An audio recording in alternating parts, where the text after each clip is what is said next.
Hi guys and welcome back to Think Student. Today we're going to be looking at how to prepare properly for A-levels after GCSEs. Preparing correctly for your A-levels will make your time in college or sixth form 10 times easier and more enjoyable.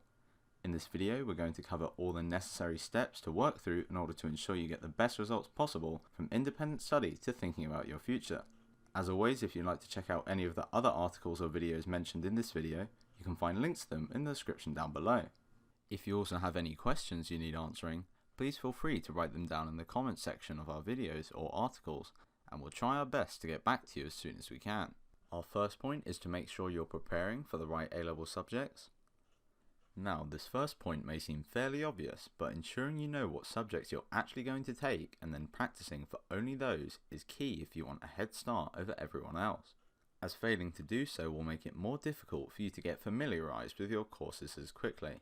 Not finalising your course choices early on won't help either, as you'll waste valuable time spending hours on content, which in the end will be useless if you don't decide to go through with that course.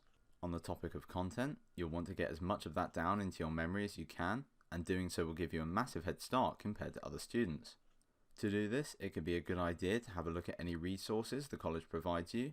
When most of us at Think Student took our A-levels, the college gave us summer work to do, so make sure to ask. It's also a good idea to make sure that you practice the necessary skills of your course, as it will help smooth out the transition into A-levels when you first start. But don't worry if you haven't figured out exactly what A-levels you want to do yet, but try and sort it out as soon as you can. If you need some help to find the best combination of A-level subjects that universities will love, we actually have an entire article and video dedicated to just that, and if you'd like to check either of them out, you can find links to them in the description down below. And number 2, we have look at the specification for each of your chosen A-levels. A nice and easy and also simple way to prepare for your A-levels is to look at the specifications for the subjects you want to apply for. It will help familiarise yourself with the content and ultimately decide if it's the right subject for you. To find your appropriate specification, it's very simple. Just search up the exam board and look through their website for the A-level spec for each topic. It's important to make sure that the exam board you're looking at is the correct one, as although the content is similar for each board, it can differ in some major ways. But if you've sifted through the appropriate specification, you'll be one step ahead of all the other students who didn't when you get into college. Thirdly, we have revise regularly throughout the summer holidays after GCSEs. We understand that no one really likes revising while on holiday, but the summer holidays in the UK are usually about 6 weeks long, so without any practice, you'll quickly forget what you spent so long to learn. It may surprise you that we recommend revising the GCSE content of the A-level topics you wish to take, as doing so will ensure your brain stays in the right mindset for when you start college, meaning you'll be prepared to work hard and your actual work will be more effective. Most of the key concepts and ideas covered in any A-level often continue from their GCSE counterpart, meaning that if you remember the basics, it will be much easier to get started. You also don't have to do much revision at all, just an hour or two every week to keep your head in the game. This is quite a step down in intensity from your GCSEs, but it's because you don't need the revision for anything more than consolidating your understanding. You don't have to start practicing straight away either.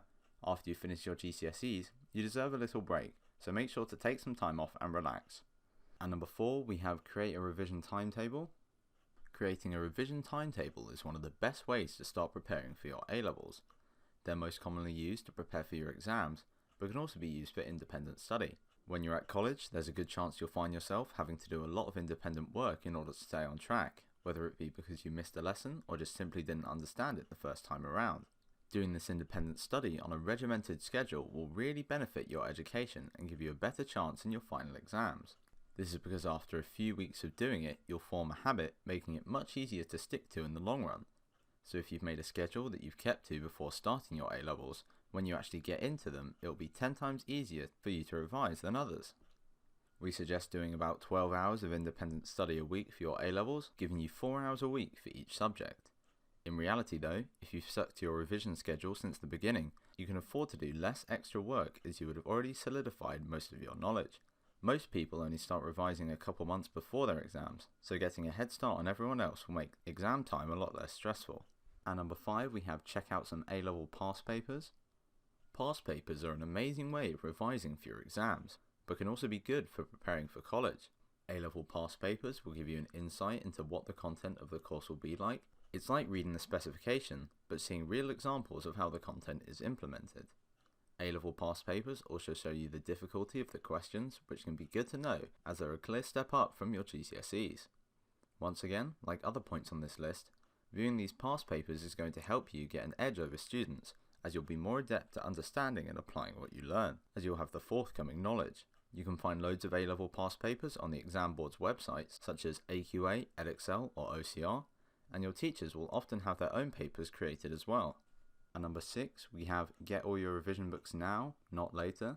It's really important that you gather everything you need before you begin your course, or you'll be offset right from the start.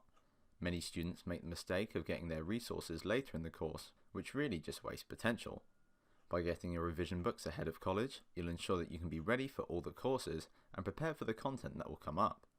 If you don't have all the revision books, you may start to fall behind on your content and your grades will start lagging behind as well, which can be difficult to catch up on. Your college and its teachers will usually have a set of recommended books that they suggest you use, and it's worth knowing what these books are so you don't waste your money on incorrect or unnecessary ones.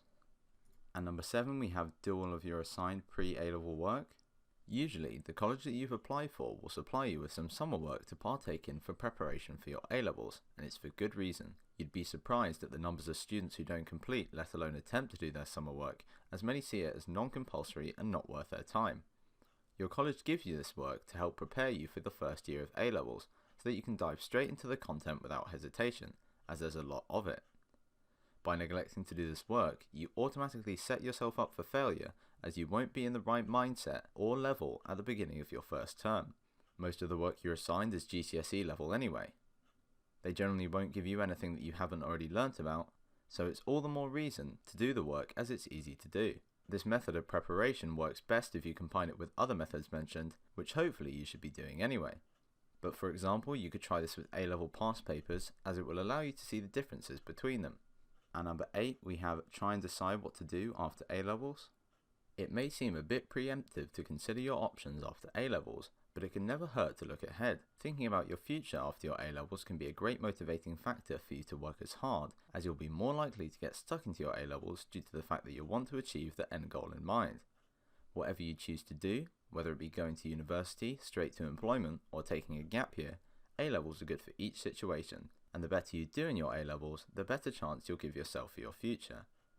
A-levels are also much more independent than GCSEs, and therefore taking your future into your own hands by achieving good grades will prepare you for adult life. If you'd like to learn more about the importance of your A-levels to your employers, we have an entire article dedicated to just that over on our website, of which the link is in the description below. At number 9, we have manage your expectations.